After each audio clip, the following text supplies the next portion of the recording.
Go back Marwadi, go back Marwadi. అందరికీ నమస్కారము.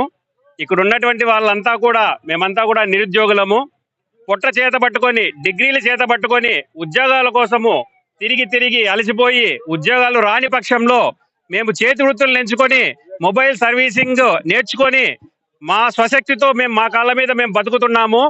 మా కాళ్ళ మీద మేము బతుకుతూ ఉంటే బ్రిటిష్ వారు వచ్చినట్లుగా, భారతదేశానికి బ్రిటిష్ వారు వచ్చినట్లుగా మార్వాడీలు వివిధ జిల్లాలలో అంతా వచ్చి వ్యాపారాలంతా కొల్లగొట్టి మా కడుపులు కొడుతున్నారు. మా కడుపులు కొడుతున్నారు అని చెప్పి మేము పోలీసులను ఆశ్రయించాము. పోలీసులను ఆశ్రయిస్తే వాళ్ళు తగు విధంగా న్యాయం చేశారు.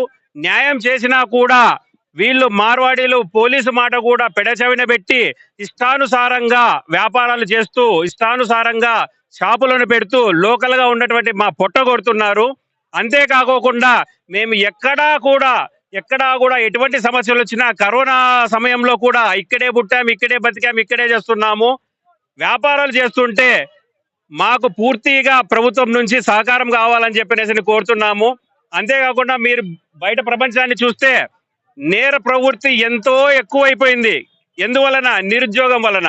అటువంటి నిరుద్యోగముని ప్రభుత్వము ఎటువంటి పక్షంలో కూడా దాన్ని నివృత్తి చేయలేకపోయింది. సో మేము మా స్వశక్తితో షాపులు పెట్టుకొని వ్యాపారం చేసుకుంటూ బతుకుతున్నాము. ఈ మార్వాడీల నుంచి మాకు రక్షణ కల్పించాలని, అదే విధంగా మార్వాడీలు పెడుతున్నటువంటి కొత్తగా ఇష్టానుసారంగా వందలాది వలసలను అడ్డుకట్ట వేసి మా వ్యాపారాలకు తగిన న్యాయం చేయాలని చెప్పేసి మేము కోరుతున్నాము. అంతేకాకుండా ప్రతి ఒక్క షాపులో కూడా 4-5 మందికి మేము ఉపాధిస్తున్నాము.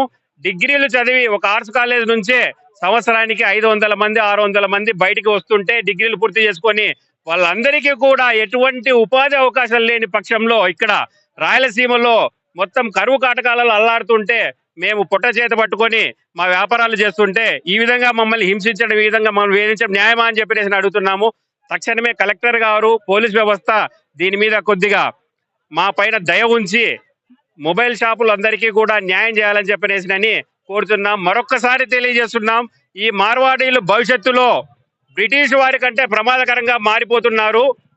ఇది అడ్డుకట్ట వేయకపోతే మేము ప్రజా సంఘాలని, అన్ని రకాల పార్టీలను అందరినీ కూడా బలోపేతం చేసుకొని అందరినీ కూడా కలుపుకొని వస్త్ర వ్యాపారాల నుంచి, బైక్ వ్యాపారాల నుంచి, బైక్ రిపేరీ సంస్థల నుంచి అందరినీ కూడా కలుపుకొని పెద్ద ఎత్తున ఉద్యమం చేసి నిరాహార దీక్షలు చేస్తామని చెప్పేసి ఈ మీడియా ముందర అందరి సమక్షంలో మీ అందరికీ చెప్తూ ఉన్నాము.